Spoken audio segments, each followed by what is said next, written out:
releasing while black is entering my community to help out, just to later be ridiculed and called a sellout. It's the gutted feeling after being told you've changed, when all I'm trying to do is be the change.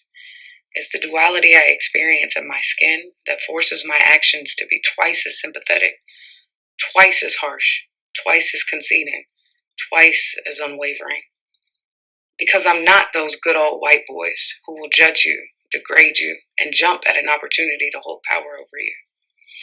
So as your sister sympathetic to how you're viewed in this country, I expect you, my brother, to be respectful of my position. It's the discomfort felt existing off-duty in white spaces, feeling exposed and vulnerable without the cloak of false respect and safety that comes with wearing a uniform and badge. It's the comfort felt in existing off-duty in black spaces as you once again find yourself an assimilated part of the whole, one of us. It's the conundrum found in being a part of a system that you're constantly working to change from within. It's the backlash your black presence in a white position causes and the assertion that you should not hold the space that you do. It's the relief you feel hearing, "Nah, she good, don't trip," as people argue after your arrival on scene. Some angry with your arrival and what you stand for, others vouching for you, insisting you're different, not one of them, because you're black. It's the relief and simultaneous panic you feel after their argument, realizing you, with the badge and gun, sent out on patrol to enforce laws and protect citizens, are under their mercy and protection, not the other way around.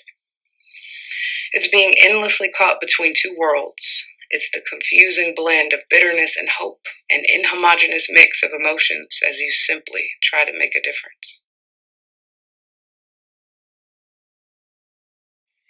Soulful voices of raw and truth, telling tales of pain and dreams of breaking through. Riffs that bang like thunder, lyrics of pure fire, a true symphony of passion and a love never to tire. Guitar strings wail and drums beating strong, echoes of rebellion in every song. Filling rooms with their beautiful synchronicity, revealing the strength of our ancient entities. Let the music roar and scream. In the realm of black rock, let it fulfill your dreams. A culture bold and true, forced untamed. In every chord, a legacy becomes framed.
Feed. For millennia, the world is run by hierarchy. For the world, hierarchy is to feed. Feed off ego, feed off domination, feed off poverty, feed off greed, feed off people. For the world, hypocritically lacks empathy for the group but not the individual. For the world needs caste to destroy the humanity and build the inhumanity. Feed. For millennia, the world is run by hierarchy. For the world, hierarchy is to feed. Feed off ego, feed off domination, feed off poverty, feed off greed, feed off people. For the world, hypocritically lacks empathy for the group but not the individual. For the world needs caste to destroy the humanity and build the inhumanity. Looking hard. I got a mirror in my pocket and I practice looking hard. I'm so tired of seeing brothers having it.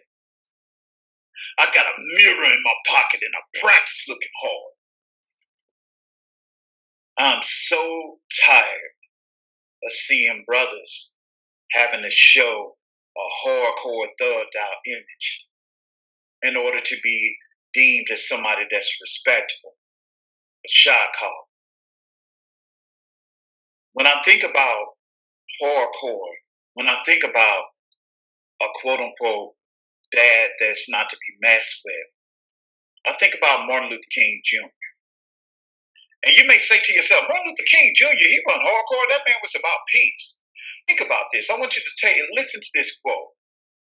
He said, Christianity affirms that at the heart of reality is a heart, a loving father who works through the history for the salvation of his children. Man cannot save himself, for man is not the measure of all things, and humanity is not God. Bound by the chains of his own sin and finiteness, man needs a salvation. So you may say to yourself, okay, so what? What does that mean? So many of us that grow up in the fatherless father generation, we have a warped image of what it means to be a man. We think we need to be hardcore. We think we need to be the biggest shot caller out there. We think we need to dominate in order to be respected within our household.